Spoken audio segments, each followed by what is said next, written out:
Bagaimana cara kita memohon kepada Allah? Itu dia. Bagaimana cara kita meminta? Kata Allah, kamu kalau punya masalah, minta. Ya Allah, caranya bagaimana? Karena sesuatu yang dikerjakan tanpa ilmu dan tidak tahu caranya, itu bisa keliru. Hidup itu menyembah Allah tidak cukup dengan iman, Bu. Mesti pakai ilmu. Iman saja sekalipun kuat tanpa ilmu, itu bisa salah. Kuat ingin mendekat kepada Allah. Ya Allah, aku ingin ibadah, kuat. Saya punya kawan dulu di pesantren. Tahun kedua, dia sudah berubah. Ya, tadinya orang tuanya melihat anaknya, Masya Allah, tiba-tiba ada perubahan, senang ibadah, Bu. Malam-malam dia bangun, ini kisah nyata, saya alami sendiri. Masya Allah, saya senang sekali. Kita saling doakan, dia bangun malam tahajud. Bangun jam 2, Anda bayangkan. Yang sebelumnya menjelang subuh atau apa, ini malam Jumat lagi, malam libur. Malam libur biasanya santri itu, kebanyakan ada yang keluar, ada yang main, ada yang macam-macam. Ini dia malam tahajud, jam 2 bangun. Saya bahagia sekali. Udah bangun, sholat, selesai. Cuman pas waktu mau subuh, kok saya lihat tidur. Saya bangunkan kan. Fulan, bangun. Oh iya, kata. Iya, oh mungkin nanti mau nyusul. Saya pikir istirahat dulu. Saya ke masjid lah. Udah ke masjid, dah selesai. Kita diskusi di masjid, selesai. Semua pulang saya jam 7. Saya lihat masih tidur juga. Barangkali dia sudah tadi sholat mungkin di kamar, nggak sempat ke masjid karena capek. Tapi saya lihat kok posisinya nggak berubah. Di situ juga. Akhirnya setengah jam saya tunggu, saya bangunkan. Bangun. Kenapa Adi, katanya? Saya kira antum belum sholat subuh ya? Adi gimana sih? Kan udah saya jama dengan tahajud tadi. Udah saya jama dengan tahajud. Jadi memang kekuatan imannya lagi tinggi, cuman ilmunya kosong. Ini yang bahaya. Besok-besok kalau orang kayak gini sholat subuh bisa 4 rakaat. Ya. Karena itu berdoa penting, cuma kita mesti tahu caranya. Yuk kita mulai bagian pertama.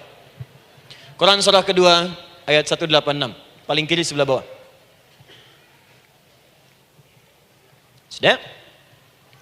Wa idza sa'alaka 'ibadi 'anni fa inni qarib. Fokus. Kata Allah, kalau hamba-hambaku Muhammad SAW bertanya kepadamu, minta petunjuk untuk mencari-cari aku. Tuh Bu, coba lihat. Ayat doa dibuka lagi dengan kalimat hamba. Untuk menegaskan status kita. Jadi kalau ditanya, kita siapa di hadapan Allah? Hamba. Makanya nggak usah sombong. Jangan sombong, karena kita cuma hamba. Karena itu ketika Korun sombong, Korun tuh manusia terkaya yang pernah hidup di bumi. Hartanya Bu, ini saya kasih bocoran sedikit, kunci berangkasnya saja, kemana-mana itu suka dibawa, dipikul paling sedikitnya 8 bodyguard, cuman bawa kunci berangkas saja begini. Di Korun pengen ngasih tahu, kalau ada yang pengen nyuri di tempat saya silahkan aja, ini aja bodyguard saya ngangkat kuncinya susah. Korun. Jadi kalau Anda tidak sekaya Korun, jangan ikutan sombong, telat. Telat, gak ada kerjaan, sudah ada yang lebih kaya. Ya. Dan apa yang terjadi? Fakhosabna, kata Allah, kami telan. Likuifasi. Telan oleh bumi semua. Dengan kekayaannya semua habis. Jadi ketika ada seseorang yang lupa dengan statusnya sebagai hamba, maka Allah akan memberikan pelajaran kepadanya untuk taubat. Kalau nggak mau taubat juga, telan habis. Untuk menunjukkan kamu tuh bukan Tuhan, saya Tuhannya. Maka jangan ikutan sombong. Kalau ada yang baru punya Ferrari, Lamborghini, Lamborghini, ya, wah, bikin rame di jalan, cuman nggak update status, kasih tahu, maaf Mas, telat. Itu gambaran hidup. Dan ingat, setiap dibuka dengan kalimat permohonan, itu kalimatnya hamba. Hambaku, hambaku, hambaku. Termasuk mau minta tobat, hamba. Quran surah 39 ayat 53. Qul ya ibadiyalladzina asrafu ala anfusihim la taqnatu min rahmatillah. Katakan Muhammad pada hambaku yang merasa banyak dosa, pengen berdoa minta tobat. Kata Allah, hamba. Saya terima tobatnya, hamba. Ini ya. Ini pun adab yang pertama dari Al-Quran. Adab yang pertama, kalau kita ingin berdoa dan doa itu cepat ingin dikabulkan, maka berdoalah dengan cara menghamba di hadapan Allah Subhanahu wa ta'ala. Jangan merasa tinggi.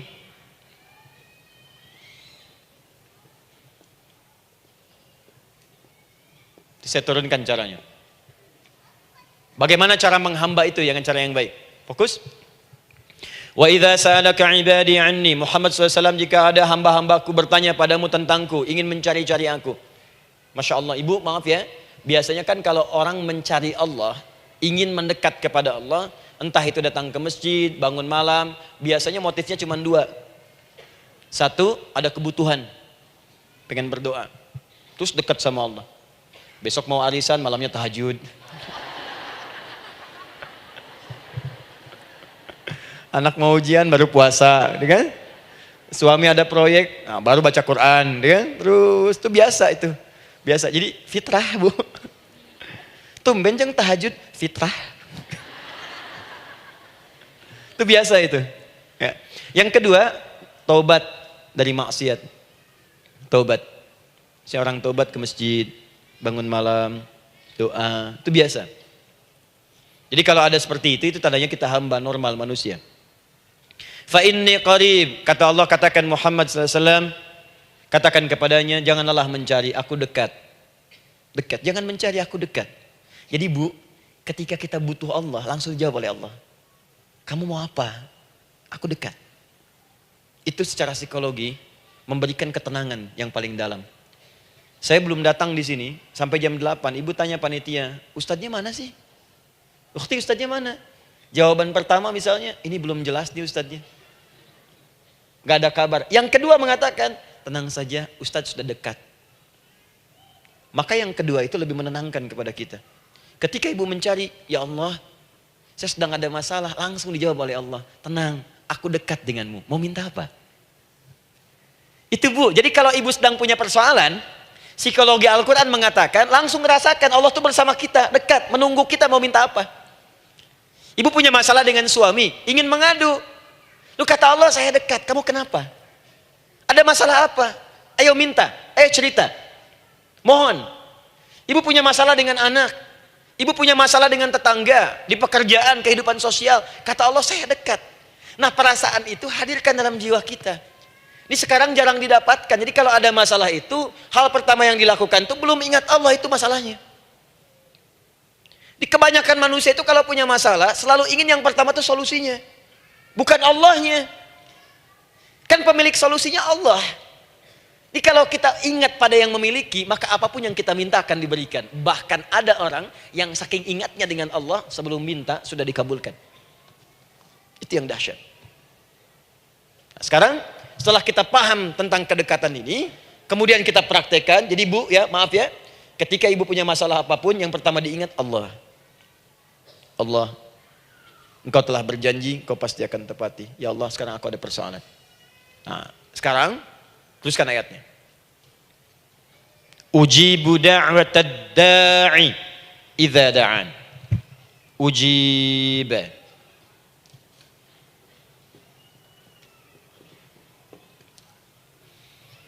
Ujibu da'watad da'i idza da'an. Aku pasti akan menjawab, mengabulkan setiap doa hambaku jika dia bermohon kepadaku. Saya ingin ajarkan sedikit di gramatikal bahasa Arab. Ujib itu disebut dengan fi'il mudhari namanya. Saya kasih rumus cepat bu ya. Insya Allah kalau ibu fokus dengan rumus ini, ibu nanti bisa memahami Al-Quran dengan baik. Saya kasih satu kalimat, hafalkan baik-baik. Ini gampang kok. Anita. Ya, Anita. Sudah?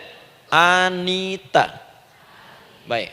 Hamzah, nun, ya, ta. Satukan Anita. Kalau di dalam kalimat ibu baca Al-Quran, di depannya ada huruf hamzah ini, atau nun, atau ya, atau ta, maka itu rumus mudhari namanya. Gak usah dihafalkan mudharinya. Ya, nggak usah dihafalkan sampai bikin misalnya satu ungkapan, Anita istrinya Pak Mudhari, nggak usah, nggak ada kerjaan. Ya, nggak usah dihafal. Saya hanya ingin tunjukkan pemahaman. Kalau ada bentuk seperti ini punya 3 makna. Kalau dalam bahasa Inggris itu disebut present, ya, continuous, dan future. Present, continuous, and future. Sekarang, terus, sampai kapanpun. Sekarang terus berlangsung, continuous, and future, sampai kapanpun di masa depan. Ini bentuknya disingkat dengan rumus ini, Anita. Di dalam konteks pengabulan doa, kata Allah, ketika saya akan kabulkan. Kalau kamu punya masalah, kamu berdoa, saya akan kabulkan. Nah, kalimat Allah saya akan kabulkan ini bentuknya menggunakan mudhari. Ada hamzah di depannya, ujib. Artinya apa? Kalau ibu sekarang berdoa, saya akan kabulkan, kata Allah. Terus kamu berdoa, saya akan jawab. Nanti pun punya masalah di masa depan, kamu berdoa, saya jawab juga. Jadi artinya tidak ada doa yang sia-sia. Semua doa, ingat, sepanjang kita butuhkan, pasti Allah berikan. Doa itu sepanjang kita butuhkan, pasti akan dijawab.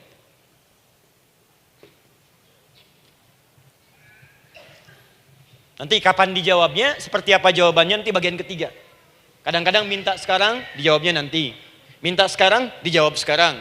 Ada yang mintanya A, dijawabnya B, itu yang paling dahsyat. Ya. Jadi kalau saya tanya, kalau kita berdoa, dijawab tidak oleh Allah? Ya, itu janji Allah. Setiap orang berdoa, pasti dijawab. Nah, hanya persoalannya, seperti apa doa yang cepat dijawab itu? Apakah semua doa langsung dijawab seketika? Akankah mendapat jaminan langsung dijawab? Ternyata kalimat dijawab ini diikat dengan syarat ketentuan berlaku. Apa di antara syarat dan ketentuannya ini? Teruskan ayatnya. Falyastajibuli. Syarat pertama. Kalau doamu ingin cepat aku jawab, falyastajibuli. Maka engkau pun harus cepat merespon setiap seruanku. Jawab seruanku dengan cepat. Doa ingin dijawab oleh Allah, maka kata Allah, kamu pun harus menjawab setiap seruanku. Jawab seruan Allah.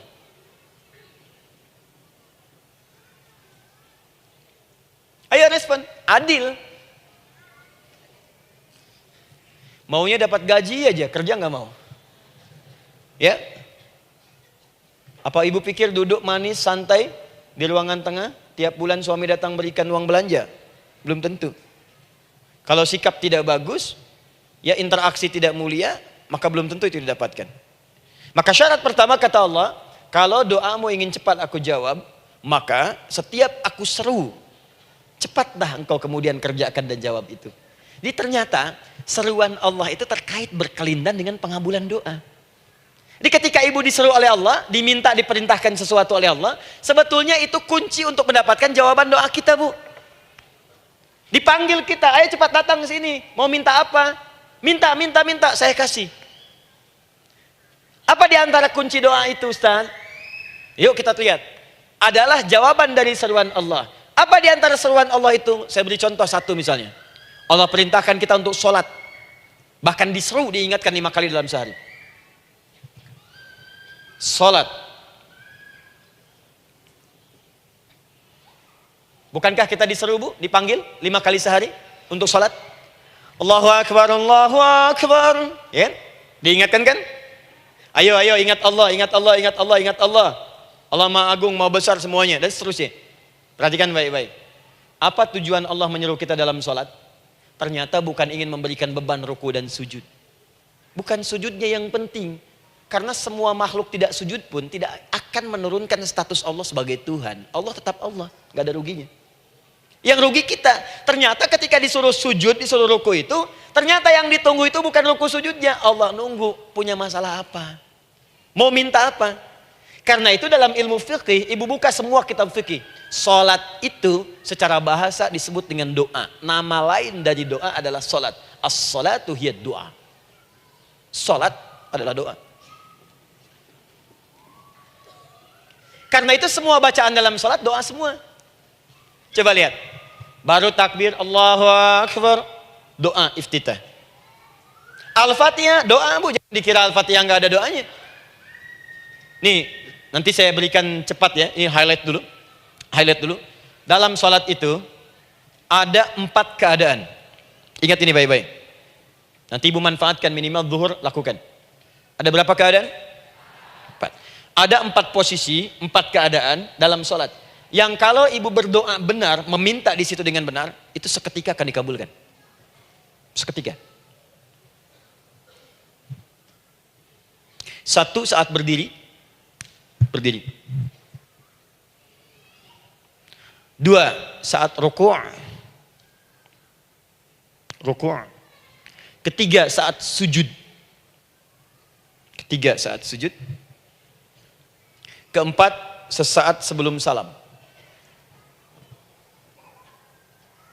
Berdiri, ruku', sujud, sesaat sebelum salam. Baik, sebelum saya bahas lebih jauh, saya ingin sampaikan dulu. Jadi ternyata ketika kita diminta oleh Allah menunaikan sholat, itulah cara kita memohon, Bu. Itulah waktu kita meminta. Dan dahsyatnya dalam sehari itu 5 kali ditungguin, Bu. Mana ada manusia di muka bumi ini buka pintu rumahnya 5 kali sehari cuma untuk memberikan apa yang dibutuhkan. Sesoleh-solehnya Ustadz, gak ada yang mengatakan, ayo 5 kali sehari datang aja ke rumah saya. Kalau butuh apa-apa ambil. Butuh kulkas, ambil kulkasnya. Butuh TV ambil, gak ada begitu. Allah itu maha baiknya 5 kali sehari dipanggil. Dari subuh sampai zuhur. Kita bangun tidur aja, punya masalah nggak? Ayo minta, disuruh sholat 2 rakaat. Dan sholatnya nggak usah banyak-banyak, 2 rakaat aja dulu supaya nggak ada beban. Itu pun kadang-kadang masih lupa berapa rakaat kita sholat. Ya. Ayo sujud, disuruh minta, punya masalah nggak? Terus dari subuh sampai ke siang dipanggil lagi. Punya masalah lagi nggak? Disuruh zuhur 4 rakaat. Karena waktunya cukup panjang, suruh 4. Ayo minta. Ada masalah apa? Minta sujud kita.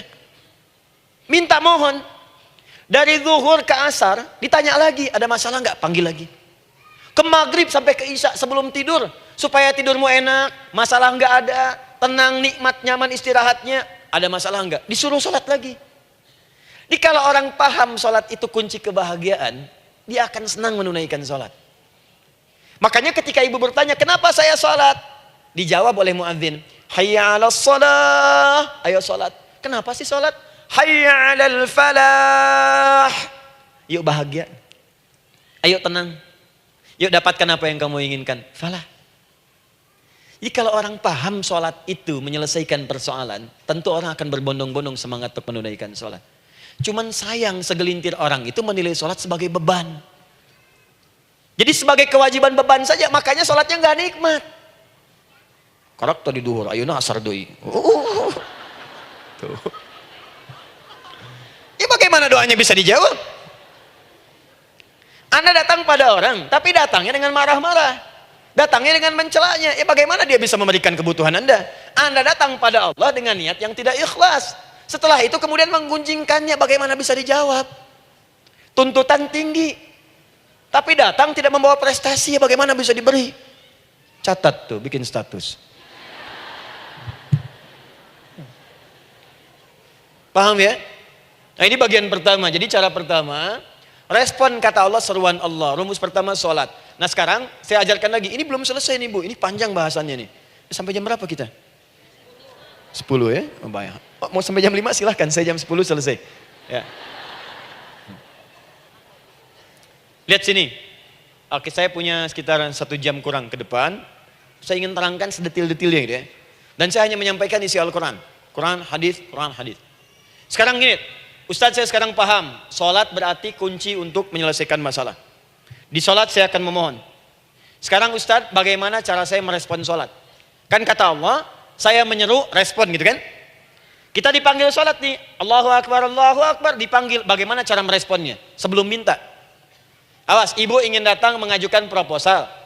Datang kepada wali kota, datang kepada gubernur, datang kepada presiden, datang kepada menteri sebelumnya. Bukankah ibu mempersiapkan diri? Penampilan ditata, proposal dibagus-bagusin gitu kan? Yang paling hebat itu kadang-kadang malam-malam latihan depan cermin. Bapak wali kota yang saya hormati. Lihat semuanya tuh. Dan yang paling luar biasa, maaf ya, janjian jam 7 dengan Pak Wali Kota, datang jam 6 ke Balai Kota. Sekarang ibu punya janji dengan Allah. Janji itu sudah diketahui sebelum pertemuannya.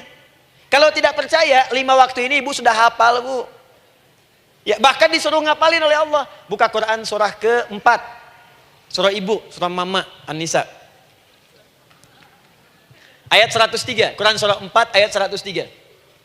فإذا قضيتم الصلاة فاذكروا الله قياما وقعودا وعلى جنوبكم فإذا اطمأننتم فأقيموا الصلاة. Lihat ujung ayatnya. Innas salata kanat 'alal mu'minina kitaban mawquta. Sungguh semua waktu salat itu telah ditetapkan waktunya bagi orang beriman. Itu terjemahan biasa.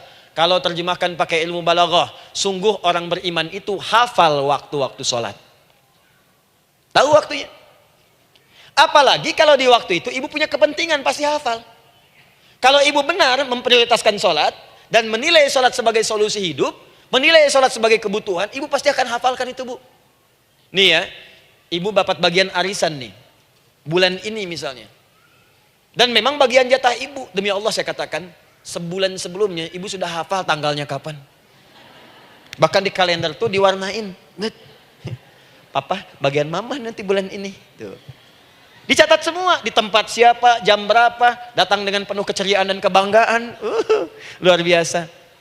Hanya untuk urusan dunia yang itu habis gitu. Jika dia tidak meninggalkan ibu, ibu yang meninggalkan dia duluan. Sekarang 5 kali sehari semua diberikan, bahkan lebih daripada dunia dan seisinya. Harusnya sih wajarnya dihafalkan waktunya dan ibu hafal. Ayo, subuh jam berapa sekarang? Lihat sini, bukan ke atas. Ditutup tuh. Tuh, sana tuh. Subuh jam berapa? Ayo ngelihat ke sana, 4:43. Zuhur jam berapa? Tuh, asar, maghrib, isya. Itu kan kunci ibadah. Dan kunci ijabah, kunci ibadah, kunci ijabah. Di situ ada pengabulannya. Ini gimana mau minta, waktu permintaannya aja nggak hafal. Gimana mau bermohon, datangnya aja telat. Karena itu bagaimana cara merespon seruan Allah, diaturlah di Quran surah kedua ayat 152, paling kanan sebelah bawah. Quran surah kedua ayat 152. Ibu masih ingat? Bukankah sholat disebut sebagai zikir? Masih ingat? Ya, di surah ke-20 ayat 14. Wa aqimis sholata lidzikri, tunaikan sholat sebagai zikir kepadaku. Sekarang lihat ya. Lihat ketentuan Allahnya. Kalau ibu dipanggil untuk sholat, dipanggil untuk zikir, cepat respon. Ibu cepat respon, Allah pun akan cepat merespon permintaan ibu. Lihat kalimatnya. Fadhkuruni adzkurkum. Fadhkuruni adzkurkum. Kalian mengingat saya, maka saya pun akan ingat dengan kalian. Kalian zikir kepada saya, ingat saya, kata Allah, maka saya pun akan ingat kalian. Di antara makna zikir, salat. Kalau ibu salat mengingat Allah dengan cepat, maka Allah pun akan cepat mengingat kita. Contoh.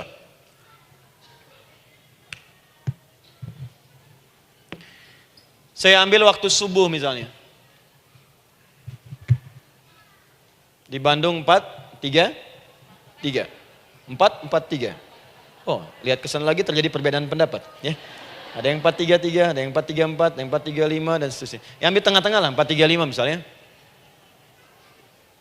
Orang 4:35. Lihat sini, fokus. Allahu Akbar, Allahu Akbar. 4:35.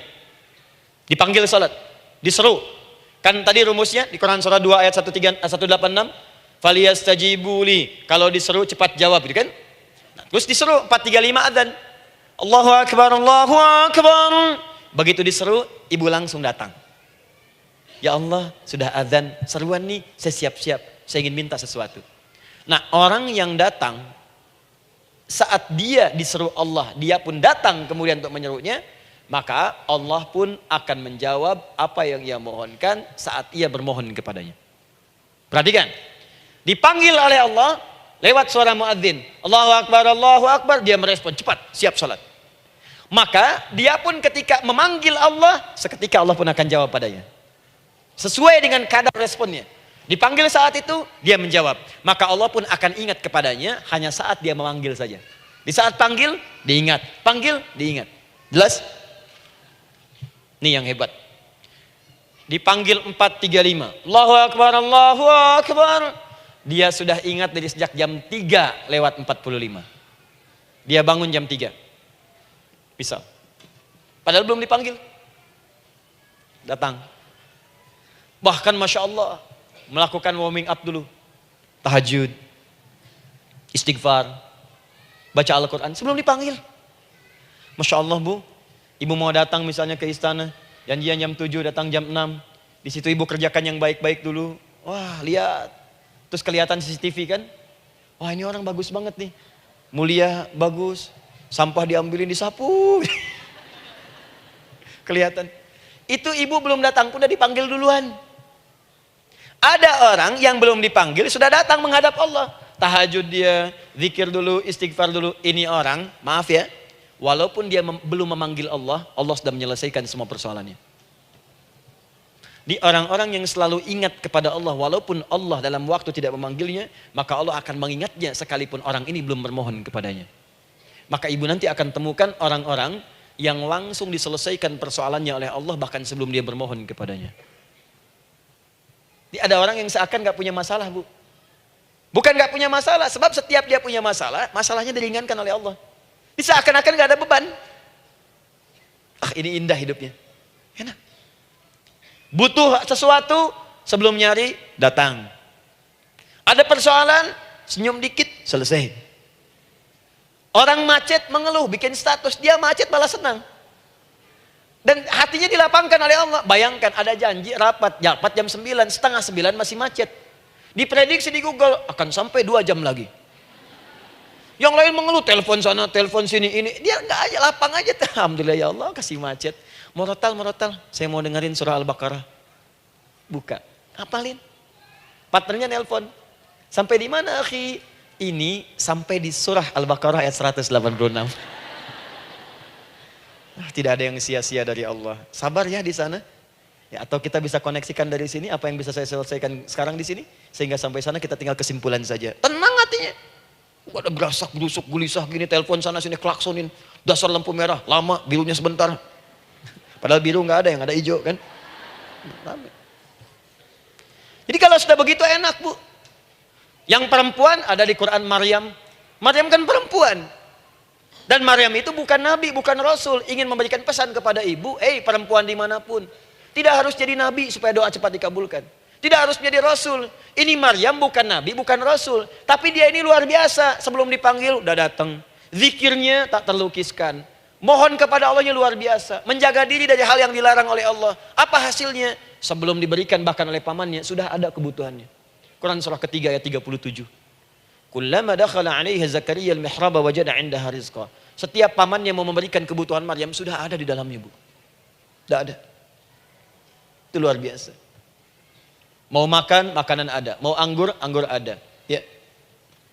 Wah, itu luar biasa, Bu. Jadi bermohon bahkan sebelum waktunya. Sentuhlah ia tepat di hatimu, maka ia akan jadi milikmu untuk selamanya. Wah. Nah, itu doa tuh. Aduh, mana-mana. Paham? Tuh. Jadi kalau yang standar-standar saja itu biasa. Maka datang sebelum waktunya. Datang. Atau datang pas dipanggil, standar. Jadi kalau 4.35 adzan, Allahu Akbar, Allahu Akbar. Ibu bangun, siap sholat, siap sholat. Itu standar. Jangan dulu bahagia. Naikin lagi levelnya. Yang celaka itu ya ini nih. Dipanggil 4.35, baru bangun 5.34.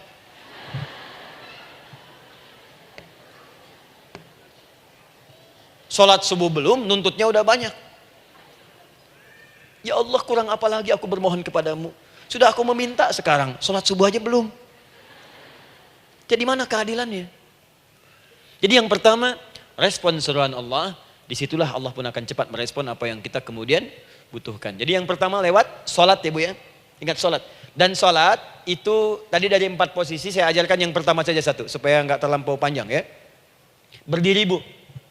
Saya ajarkan satu. Setiap ibu dalam keadaan berdiri dan membaca Al-Fatihah. Pada kalimat Iyyaka na'budu wa iyyaka nasta'in. Ingat pada kalimat Iyyaka na'budu wa iyyaka nasta'in. Maka sertakanlah di hati kita apa persoalan yang dirasakan untuk bermohon kepada Allah.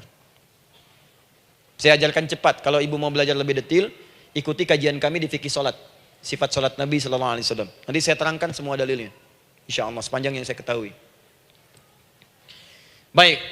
Dasarnya ini. Dasarnya. Quran surah ketiga.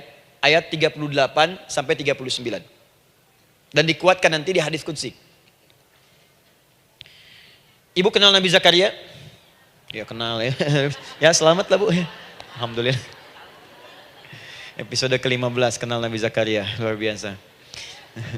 Alhamdulillah. Nabi Zakaria punya persoalan, sudah berumah tangga, belum ada keturunan, fisiknya sudah letih, rambutnya sudah memutih, dan mohon maaf istrinya divonis menopause dan mandul. Secara medis klinis. Apa yang beliau kerjakan? Sholat. Dalam sholatnya bermohon kepada Allah. Perhatikan permohonannya. Qala rabbi habli min ladunka dzurriyyatan thayyibah. Ya hunalika da'a Zakaria rabbah. Qala rabbi habli min ladunka dzurriyyatan thayyibah. Innaka sami'ud du'a. Ya Allah, aku bermohon kepadamu, anugerahkan aku keturunan. Semua mengatakan aku gak mungkin punya keturunan. Hanya engkau yang tidak punya batas dalam pemberian. Engkau pasti mendengar doa saya. Kalau pada yang maha mendengar tidak mengabulkan juga, lantas kepada siapa lagi aku mesti memohon? Doa ini dipanjatkan oleh beliau dalam keadaan sholat. Sedang berdiri dalam sholatnya. Jadi ibu maaf ya, tolong jangan salah berpikir. Semua nabi dan rasul, orang soleh sebelumnya itu sholat. Cuma kita lebih sempurna gerakan dan jumlahnya, sempurna. Orang dulu sholat. Nabi Musa sholat, Quran surah 20 ayat 14. Nabi Isa sholat, Quran surah 19 ayat 31 sampai 33. Nabi Ismail sholat, Quran surah 19 ayat ke-55. Semua sholat. Sholat. Nabi Zakaria saat punya masalah, sholat. Dalam berdirinya minta dalam sholatnya. Dari mana Ustadz tahunya beliau minta dalam berdiri dalam sholat? Ayat 39 ya baca. Quran surah ketiga ayat 39. Fanadatul malaika, maka doanya itu dijawab oleh Allah. Datang malaikat menyampaikan jawaban. Wa huwa qaimun yusalli fil mihrab. Sedangkan beliau masih berdiri dalam sholatnya di mihrab. Masih berdiri dalam sholat. Sholat. Di dalam sholat itu minta. Makanya semua bacaan sholat itu permintaan isinya. Dan dikabulkan oleh Allah. Anallaha yubashshiruka bi Yahya. Allah kasih kabar gembira, engkau akan punya anak, langsung namanya dari Allah Yahya. Artinya hidup. Yang mustahil menurut manusia. Lahir dari rahim seorang perempuan yang divonis menopause dan mandul menurut medis. Kata Allah tidak ada yang mustahil bagiku. Lahir dan hidup dia, Yahya. Kapan terjadinya? Sedang sholat. Kapan saat sholatnya? Berdiri. Nah yang paling menarik Bu, umatnya Nabi Muhammad SAW ditunggu oleh Allah 5 kali dalam sehari. Dan dimintakan sebelum sholat untuk menyiapkan permohonannya. Maka turunlah Quran surah kedua ayat ke-45. Ibu lihat ayatnya. Wasta'inu bis-sabri was-shalah. Bahkan ditegaskan lagi di Quran surah kedua ayat 153. Paling kanan sebelah bawah.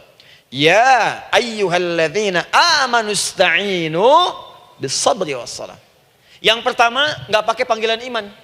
Wasta'inu, kata Allah, hei, kalau kamu punya masalah, jangan mengeluh, jangan berkeluh kesah, jangan terlampau banyak gelisah, cepat siapkan dirimu untuk menunaikan sholat. Siapkan permohonanmu, minta kepada aku lewat sholat. Kalau belum yakin, disebutkan imannya. Ya ayyuhalladzina amanu, hei orang-orang yang masih merasa punya iman, katanya punya iman. Jadi kalau ibu nggak mau minta lewat sholat, dipertanyakan imannya. Kamu punya iman nggak? Kata Allah, yakin nggak dengan saya? Kalau punya masalah jangan mengeluh. Datang pada saya minta. Lewat sholat, saya panggil sholat minta. Kalau masih merasa punya iman. Tuh, iman kita tuh dipertaruhkan di situ. Nah sekarang, saya berikan rumus bahasanya. Allah memanggil kita dengan bentuk jama, perintah jama. Wasta'inu, wasta'inu. Itu bentuk perintah. Wasta'inu, bentuk perintah.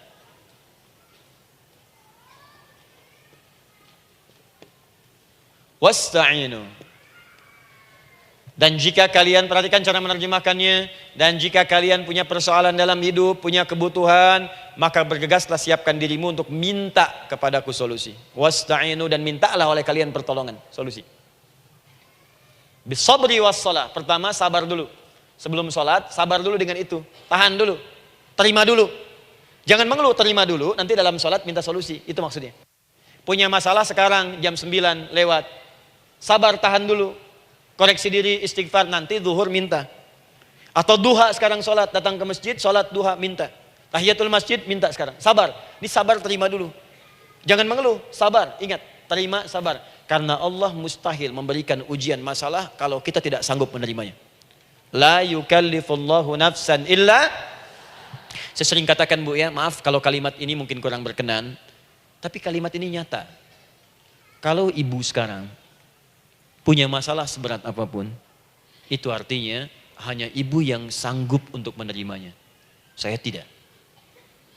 Betul, karena itu persoalan itu dititipkan kepada ibu, bukan kepada seorang bernama Adi Hidayat. Ibu yang dipercaya. Ya ibu dipercaya oleh Allah. Kenapa ibu tidak yakin dengan itu? Karena cuma ibu yang bisa mengatasi. Ibu yang mampu, saya tidak. Karena itu dititipkan pada ibu. Kaidahnya la yukallifullahu nafsan illa wus'aha. Allah nggak akan berikan beban ujian masalah kalau dia nggak mampu. Artinya kalau saya nggak mampu, saya nggak dikasih. Ibu mampu, ibu diberi. Jangan mengeluh. Kenapa mesti saya ya Allah? Kamu mampu. Ya Allah, why me? Why not? Kamu yang bisa. Nah sekarang, wassalah setelah terima itu, tapi juga jangan terlampau kepedean. Memang cuma saya yang mampu ya, bikin status. Kemudian sholat, kita akan katakan, ya Allah, Engkau perintahkan saya untuk minta tolong. Sekarang saya akan minta kepadamu. Lalu kita katakan, maaf ya Allah, saya sekarang punya masalah, saya ingin bermohon kepadamu, saya ingin minta kepadamu ya Allah, saya mohon ya Allah. Maaf Bu ya, maaf ya, sebentar. Ibu kalau punya masalah sedikit atau banyak? Banyak. Yang punya masalah ibu saja atau anak juga punya masalah? Kadang-kadang, bukankah anak yang punya masalah ibu yang minta? Bukankah suami yang punya persoalan ibu yang bermohon? Iya kan? Karena itu, kalau kita ingin memohon kepada Allah dengan persoalan yang kompleks mewakili yang banyak, maka pertama kalimatnya diawali dengan huruf na. Berarti kami, kita, semua. Jelas ya? Nah, ibu ingin robah kalimatnya minta tolong. Kata Allah, minta kepadaku pertolongan. Wasta'inu. Ibu ingin robah menjadi bentuk permintaan. Rubah kalimatnya menjadi nasta'in. Nasta'in. Nasta'in.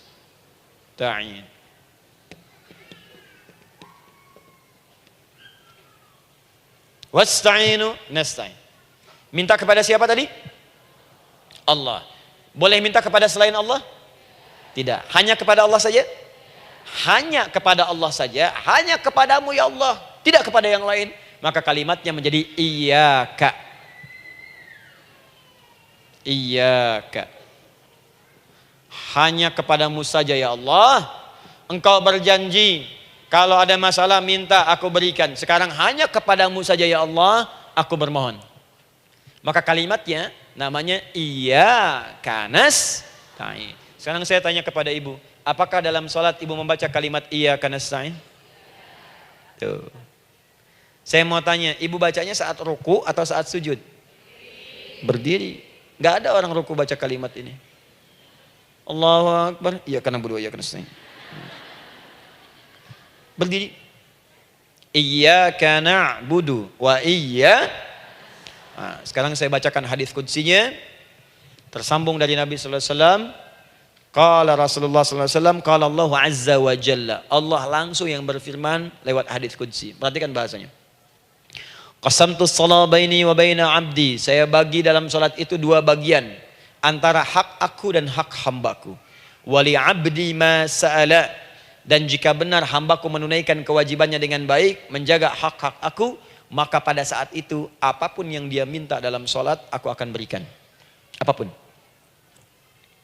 Kapan itu terjadi? Perhatikan kalimatnya. Idza qala al-'abdu. Kalau hamba mulai membaca dalam sholatnya. Alhamdulillahi rabbil alamin. Alhamdulillahi rabbil alamin. Qala Allah azza wa jalla, seketika Allah menjawab. Hamadani abdi, hambaku sedang memujiku. Ibu ingat baik-baik Bu ya. Ingat baik-baik. Setiap ibu baca Al-Fatihah dalam sholat itu Allah memperhatikan. Dan menjawab bacaan ibu. Tadi, masih ingat ketika saya katakan, wa idza sa'alaka ibadi anni fa inni qarib, Allah itu dekat. Ya. Wa idza qala al-'abdu ar-rahmanir rahim, kalau hamba melanjutkan ar-rahmanir rahim, qala Allah azza wa jalla, Allah langsung menjawab, athna alayya 'abdi, hambaku sedang menyanjungku. Wa idza qala al-'abdu maliki yaumiddin, ketika hamba berkata maliki yaumiddin, qala Allah azza wa jalla, Allah menjawab majjadani 'abdi, hambaku sedang mengagungkanku. Sekarang perhatikan kalimat ini. Wa idza qala al-'abdu, Jika seorang hamba berkata, iyyaka na'budu wa iyyaka nasta'in, ya Allah, sekarang hamba sholat ibadah atas perintahmu. Dan hamba minta, ya Allah, hamba punya masalah, hamba punya persoalan, dan kau janjikan minta dalam sholat. Qala Allah azza wa jalla, Allah jawab, hadza baini wa baina abdi, inilah perjanjian aku dengan hambaku. Wali abdi, kalau hambaku benar sholatnya sampai bacaan ini, masalah apapun yang dia minta sekarang aku akan kabulkan. Dalam berdiri. Cuman sayang, kadang-kadang dalam keadaan ini banyak yang tidak minta. Maka caranya saya sampaikan yang pertama, kalau ibu sudah sampai ke bacaan ini, iyyaka na'budu wa iyyaka nasta'in, sertakanlah dalam hati ibu. Gak usah dilafadzkan. Sertakan ibu punya masalah apa. Atau secara umum minta solusi. Minta. Nabi itu kalau sholat, Nabi SAW kalau sholat, itu kalau baca ayat-ayat Quran, itu seringkali berhenti, Bu. Sering berhenti. Kalau dalam ayat doa, beliau berhenti, mohonkan dengan baik. Kalau ayat-ayat surga, minta supaya umatnya ke surga. Ayat-ayat neraka, mohon supaya umatnya dibebaskan dari neraka. Minta. Kesaksiannya banyak. Hudzaifah al-Yamani pernah sholat di belakang Nabi, begitu. Abdullah bin Mas'ud radhiyallahu ta'ala anhu sholat di belakang Nabi, begitu. Ubay bin Ka'ab radhiyallahu ta'ala anhu sholat di belakang Nabi, begitu. Di kesaksian mereka sama semua. Makanya seringkali itu nggak sadar, enak sholat dengan Nabi itu. Nyaman. Kalau baca ayat surga seakan-akan pengen cepat ke surga. Kalau baca ayat doa berdoa, jadi nggak sadar. Rakaat pertama 100 ayat aja Al-Baqarah. Ya, kadang-kadang lewat ke Ali Imran. Pernah rekornya 5 juz 4 halaman, An-Nisa ayat 176 baru berhenti. Ya walaupun besoknya nggak pada ikutan lagi. Ya. Karena merasa ini kapan rukunya gitu, sekarang atau nanti, sekarang atau nanti. Tapi enak. Nah saya ajarkan satu hal, kalau kita sampai pada bacaan Al-Fatihah tadi, jeda sejenak Bu, rasakan itu, minta. Minta. Setelah itu, Allah ajarkan satu lafaz, kalau lafaz ini benar dibacakan oleh ibu, benar dibacakan, maka seketika doa akan dijawab. Langsung dikabulkan. Apa bacaan itu? Nanti dalam pelajaran selanjutnya kita akan bahas ya, insya Allah. Masih ada waktu? Oh ya, kalau masih kita bahas ya. Masih. Ada sesi mau jawab pertanyaan dulu, diskusi dulu, atau saya teruskan sebentar? Teruskan ya. Baik, kalau kita sampai jam 10, saya jeda sampai ke 9.45. Jadi 15 menitnya kita bisa diskusi ya. Baik. Apa lafaz yang kita bisa mohonkan? Teruskan ayatnya. Ihdinas siratal mustaqim. Ihdinas siratal mustaqim. Ihdinas siratal mustaqim. Ini Bu, nanti Ibu lihat dalam kajian tafsir yang kami sampaikan, juga dalam kajian fikih salat saya bahas dengan detail. Di sini singkat saja, singkat padat. Ihdina itu, ya Allah berikan kami hidayah, berikan kami jalan, berikan kami petunjuk, tunjukkan kami jalan yang lurus. Kalimat ihdina asalnya dari kata hidayah. Hidayah, jamaknya hudan. Ihdina, berikan kami hidayah, berikan kami hudan. Kalau tunjukkan kami jalan yang lurus, itu terjemahan Bu. Terjemahan. Kalau ibu ingin makna tafsir per huruf, per kalimat, bahkan per harokat, itu semua ada maknanya. Karena semua kalimat Quran itu mukjizat. Ihdina dari kata hidayah, hudan, berikan kami hidayah. Hidayah dalam bahasa Arab itu banyak maknanya. Bisa solusi dari semua persoalan. Bisa jalan menuju kemudahan. Bisa kesuksesan. Bisa petunjuk, banyak. Kalau dikumpulkan namanya hudan. Hudan. Makanya Al-Quran disebut hudan, karena di Quran ada semua. Solusi ada, petunjuk ada, kemudahan ada. Dzalikal kitabu la raiba fi hudal. Al-Quran hudan. Syahrul Ramadan alladzi unzila fihi al-Quran hudan linnas. Isi Quran semua hudan. Di situ ada solusi. Di situ ada petunjuk. Di situ ada kemudahan. Kalau kita ingin minta semua itu, kalimatnya dikatakan fi'il amr lit talab, permohonan dalam bentuk kalimat permintaan. Ihdina, berikan kepada kami hudan. Kalau sudah mengatakan ihdina artinya minta solusi, minta kemudahan, minta petunjuk. Jadi ketika ibu mengucapkan kalimat ihdinas siratal mustaqim, itu artinya ya Allah berikan kepada kami solusi dari masalah yang sedang saya hadapi. Berikan petunjuk dari persoalan yang sedang saya jalani. Berikan kemudahan ya Allah dari kesulitan yang tengah saya hadapi. As-siratal mustaqim, yang lurus, yang gampang. Karena jalan yang gampang itu lurus, gak berkelok Bu. Langsung ke tujuan. Saya mau ke sini jalannya belok-belok, gak langsung kan gak enak. Ibu mau ke satu undangan, jalannya belok sini, belok sini, belok sini, belok sini. Kelokan 9, kelokan 7, kelokan 8. Ya. Kan rasanya berliku. Ibu ingin mendapatkan solusi, tapi dilempar-lempar. Ke sini dulu, berkelok. Sini dulu, sini dulu, sini dulu. Kenapa nggak ibu lurus dapatkan langsung? Dalam bahasa Arab, apalagi kalimat yang fasih, mendapatkan sesuatu dengan gampang, dengan mudah. As-siratal mustaqim, lurus ke tujuan, cepat, mudah. Apalagi ke surga nanti, tunjukkan kami jalan yang lurus, yang benar, hak dari Allah dan mudah didapatkan. Itu maksudnya. Ini bukan sekedar tunjukkan jalan yang lurus, solusi yang mudah, yang gampang, yang cepat. Paham di sini ya? Seperti orang-orang dulu mendapatkannya. Siratal ladzina an'amta 'alaihim. Seperti orang dulu mendapatkan semua kenikmatan ketika mereka bermohon kepadamu ya Allah. Siapa mereka? Ada 4 golongan disebutkan di Quran surah keempat ayat 69. Ada para nabi, orang-orang jujur siddiqin, para syuhada dan orang-orang soleh. Ya, wa may yuti'illaha wa rasul fa ulaika ma'al ladzina an'ama Allahu 'alaihim minan nabiyyina was-siddiqina wasyuhada was-shalihin. Para nabi dulu berdoa, ya Allah, saya ada masalah, dikabulkan. Kita minta ya Allah, sekarang saya berdoa, tolong kabulkan seperti nabi-nabi dulu dikabulkan. Nabi Ayub sakit, berdoa dikabulkan. Kita sakit, dikabulkan. Nabi Ibrahim ada ujian, dikabulkan. Nabi Ibrahim punya ujian dengan anak. Kita ada ujian dengan anak, minta dikabulkan. Anak-anak berselisih, ada yang dendam, yang iri. Seperti anaknya Nabi Yakub. Nabi Yakub berdoa, dikabulkan. Kita minta, dikabulkan. Ada syuhada, berdoa, dikabulkan. Kita minta, dikabulkan. Orang soleh berdoa, minta, dikabulkan. Kita minta, dikabulkan. Ya Allah, seperti engkau kabulkan doa orang-orang dulu yang melahirkan nikmat, mohon kabulkan kami yang minta sekarang dan mendapatkan kenikmatan itu. Itu maksudnya. Ya, siratal ladzina an'amta 'alaihim. Siapa an'amta 'alaihim di sini? Ulaikal ladzina an'amallahu 'alaihim. Sama persis kalimatnya. Minan nabiyyina was-siddiqina wasyuhada'i was-shalihin. Jadi jangan diartikan sebatas terjemahan. Walaupun di musim haji sekarang itu bisa dipakai. Saya tugas 2010 di Mekah. Ada jemaah kesasar, lupa maktab. Kemudian ingin balik, nggak tahu jalan.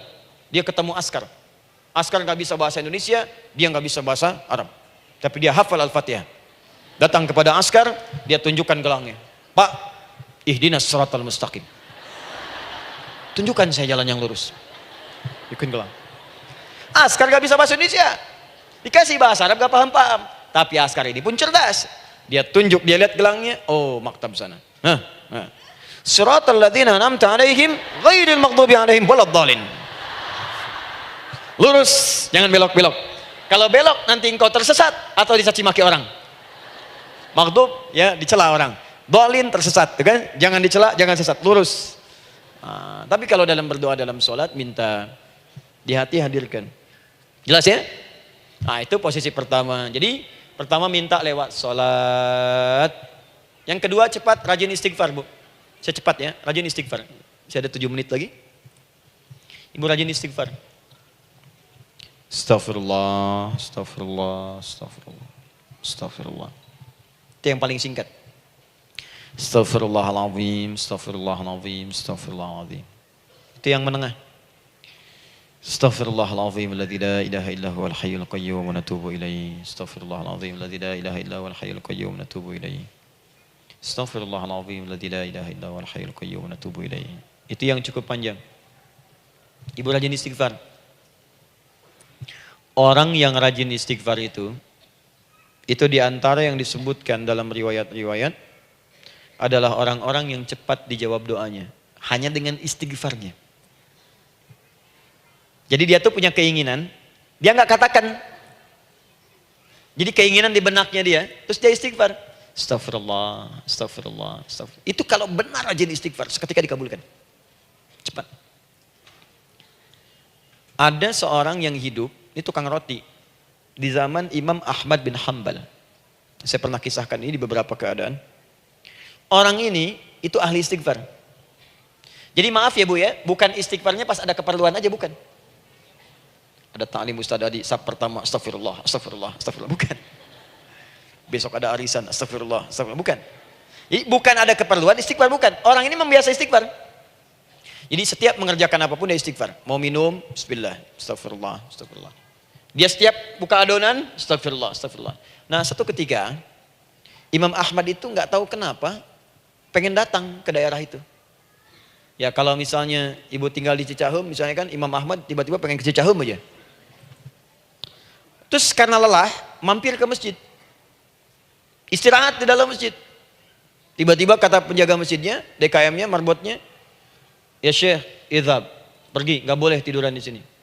Kata Imam Ahmad, saya kan cuma numpang istirahat, nggak boleh keluar. Dan dia nggak tahu kalau itu imam besar. Dan Imam Ahmad itu sudah populer bu, sangat famous, familiar. Cuman orang kan nggak pernah lihat wajahnya. Dulu kan nggak ada Facebook, nggak ada Instagram, nggak ada handphone, nggak ada apa-apa. Jadi kalau orang terima Ahmad, ya Ahmad aja kemana-mana. Oh, no, Imam Ahmad, Imam Ahmad, Imam besar, Imam Syafi'i, Imam besar. Tapi nggak pernah lihat. Sekarang kan udah kelihatan. Ya, udah kelihatan. Sekarang banyak. Makanya orang dulu itu senang begitu tahu, dikasih tahu Nabi aja ke Madinah bu, nggak ada yang tahu kalau itu Nabi Muhammad kalau belum pernah lihat.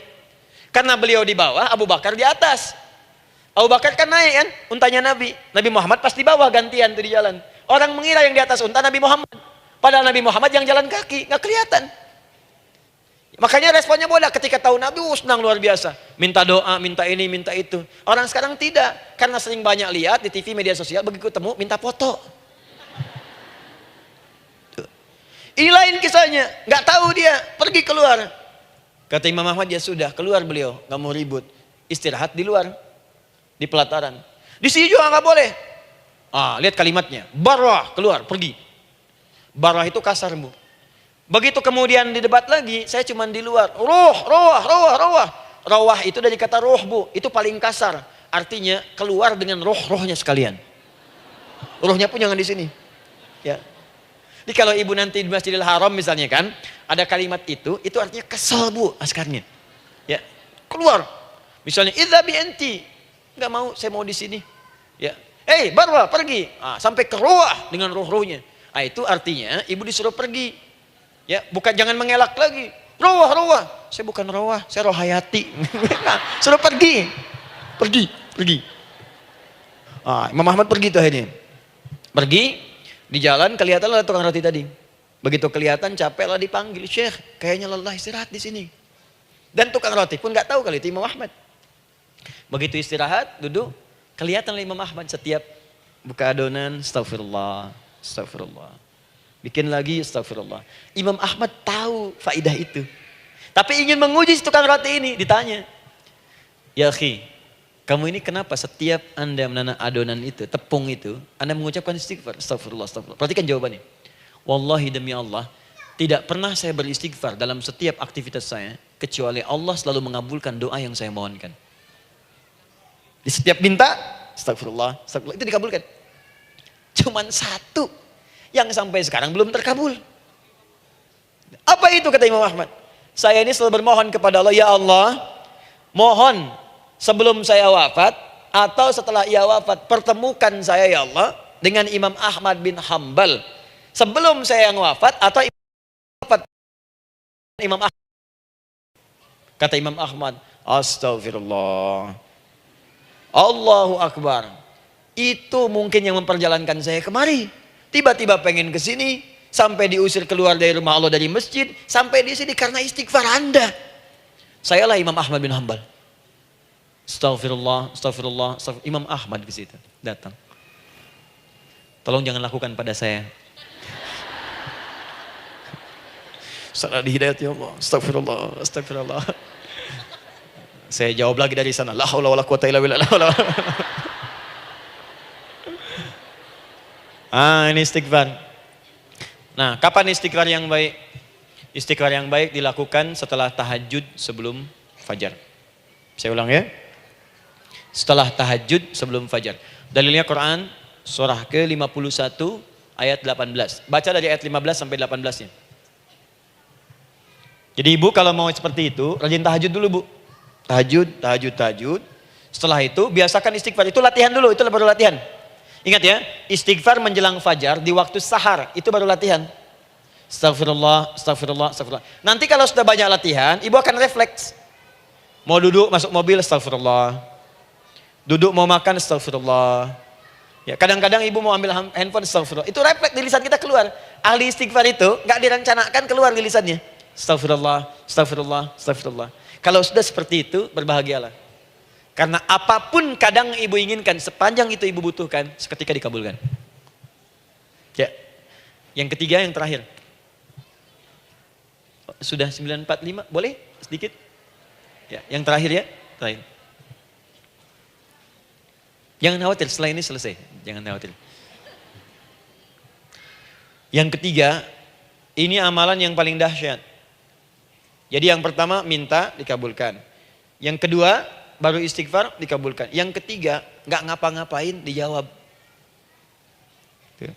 Artinya baru terbersit, ada keinginan jawab seketika. Amalan yang ketiga ini adalah amalan yang dikerjakan karena cinta kepada Allah Subhanahu wa taala. Mahabbatillah, kecintaan kepada Allah. Amalan yang dikerjakan karena cinta kepada Allah Subhanahu wa taala. Amalannya mencintai Allah. Beda Bu. Salat dengan cinta dibandingkan dengan salat karena memenuhi kebutuhan atau kewajiban saja, itu akan lain. Ibu kalau benar-benar mencintai Allah, maka dalam salat pun persiapannya akan beda. Saya beri contoh gini ya. Dari pakaian akan lain kata Al-Quran. Quran surah 7 ayat 31. Ya bani Adam khudhu zinatakum inda kulli masjid. Hei anak cucu Adam, kalau ada panggilan dari masjid, kenakan pakaian terindahmu. Di orang-orang yang mencintai Allah saat akan sholat, dia akan perhatikan dari pakaiannya. Jauhkan dari yang haram. Terus cari yang paling baik yang dia kenakan. Gak akan sembarangan. Kalau ibu pakai mukena juga cari mukena yang paling indah. Bukan karena pengen dilihat orang. Karena ingin Allah menyaksikan sholat ibu dalam keadaan yang sempurna. Wudu tuh hati-hati gitu. Quran surah ke-5 ayat ke-6. Ya ayyuhalladzina amanu idza qumtum ila shalah faghsilu wujuhakum wa aydiyakum ilal marafiq wamsahu bi ru'usikum wa arjulakum ilal ka'bain. Dikala ada orang beriman mencintai Allah, mau salat, dia mau wudu, wudunya enggak akan sembarangan, Bu. Cuman basuh. Ya, bagian kepala juga harusnya kepala, dia rambut, takut selesai. Sampai ke kaki cuma disodorkan di keran, beres. Itu sih, anak kecil juga bisa. Orang ini lain. Dia akan pelan-pelan dilihat secara sempurna. Hati-hati, kerjakan karena Allah, karena ingin baik. Kalau orang sholat hanya kebutuhan saja, maka yang penting dia takbir sampai salam selesai. Tapi ini tidak, dia akan pelajari bagaimana Nabi mengajarkan sholat yang benar. Bagaimana bacaan saya benar. Dia belajar ngaji supaya benar bacaan Fatihahnya. Dia belajar dengan baik supaya khusyuk di dalam sholatnya. Dia pahami satu-satu. Apa artinya Allahu Akbar, apa artinya Subhana Rabbiyal Azim, apa artinya Subhana Rabbiyal A'la, apa artinya Sami Allahu liman hamidah. Dipahami. Di begitu dia sholat baru takbir sudah paham misinya. Jika ada orang seperti ini, dia mengerjakan apa yang Allah perintahkan karena cinta dengan Allah. Dia berzakat karena ingin mencintai Allah. Dia berinfak karena cinta dengan Allah, bukan karena uangnya. Pokoknya kalau orang cinta itu, Bu, setiap pecinta dia akan memberikan apapun pada yang dicintai. Walaupun tadi minta. Dan pecinta itu sifatnya, kalau yang dicintainya senang sesuatu, akan otomatis ikut senang. Ibu misalnya senang ya dengan pasangan sebelum menikah. Pasangan senang kucing, ibu akan terpaksa senang kucing. Ibu cinta dengan anak, semua akan diikuti apa yang diinginkan. Seperti itu, cinta itu butuh pembuktian. Karena itu sering saya katakan pada akhwat ya yang belum menikah, yang masih muda-muda belum menikah, cinta itu butuh pembuktian. Jadi jangan percaya kalau ada orang yang bicara di lisannya nggak ada buktinya. Aku akan seperti Dilan membawamu dalam motorku. Katakan padanya, aku tak butuh dengan rayuan kata-katamu. Itu hanya angin surga. Yang kubutuhkan, tuliskan namaku di buku nikah kita. Wah, catat. Itu caranya.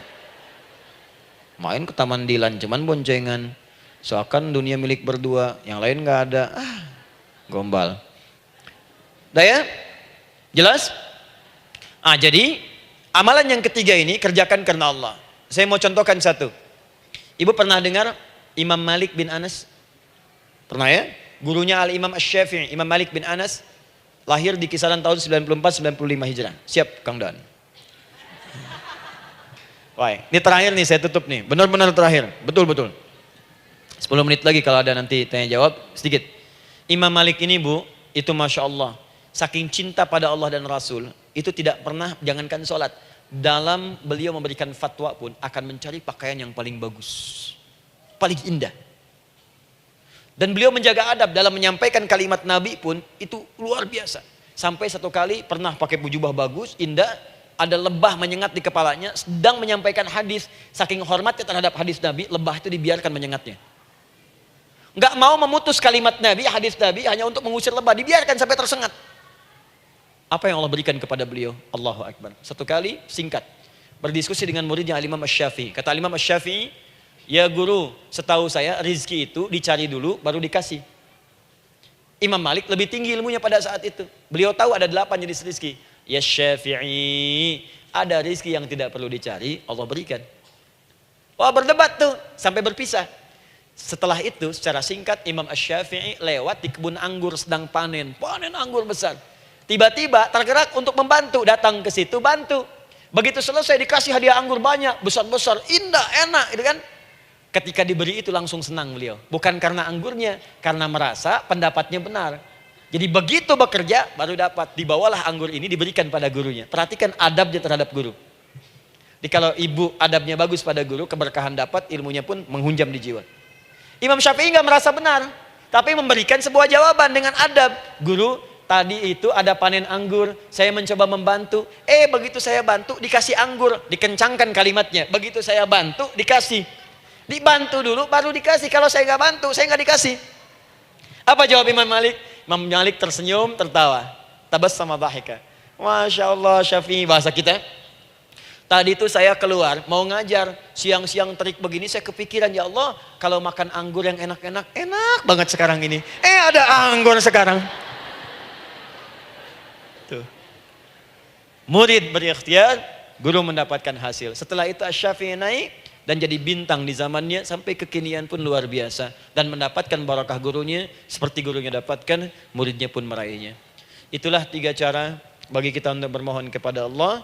Jika ingin dipercepat oleh Allah, bisa lewat salat, bisa lewat istighfar, bisa juga dengan menciptakan amalan-amalan, atau mengikuti amalan-amalan yang dicintakan atau ditujukan untuk mencintai Allah Subhanahu